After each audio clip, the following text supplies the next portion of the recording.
வந்து பார்த்தீங்கன்னா, மீஷோல வந்து ஒரு மேஜிக் ப்ரெஸ் அப்படின்னு சொன்னாங்க. அது வந்து நம்ம குழந்தைகள்லாம் வந்து பேனா, பென்சிலால செவுரெல்லாம் கிறுக்கி வச்சுருப்பாங்கள்ல. ஸோ அதை வந்து எரேஸ் பண்ணுற ஒரு ஸ்பாஞ்சுன்னு சொன்னாங்க. சரி ஓகே அது எப்படி ஒர்க் அவுட் ஆகுதுங்கிறதுக்காக நானும் வந்து ஆன்லைன்ல வந்து பே பண்ணி வாங்கியிருந்தேன். இதில் மொத்தம் 6 பீசஸ் இருக்குது. இப்போ வந்து அது எப்படி க்ளீன் ஆகுதுன்னு பார்ப்போமா? வந்து கொடுக்கலாம். இப்போது இங்கே இருக்கிற இடத்த க்ளீன் பண்ணி பார்ப்போமா? உங்களுக்கு லைவாகவே காமிக்கிறேன். ரொம்ப எஃபோர்ட் போட்டு தான் நம்ம துடைக்கிற மாதிரி இருந்துச்சு.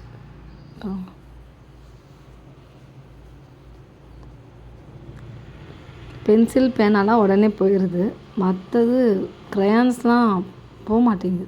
போகுது, ஆனால் நல்லா தேய்க்கணும்.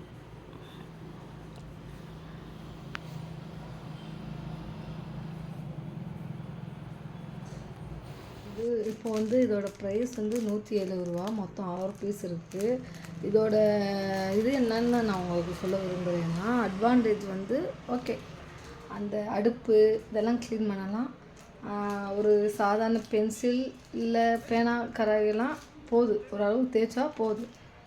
ஆனால் ரொம்ப க்ரையான்ஸால் கிறுக்கிற எதுவுமே போகலை. ரொம்ப எஃபோர்ட் போட்டு நம்ம அப்படியே தேய்க்கிற மாதிரி இருக்குது. அதுக்கு நம்ம பெயிண்டே அடிச்சுட்டு போயிடலாம். ஸோ எனர்ஜி வேஸ்ட் ஆகுது.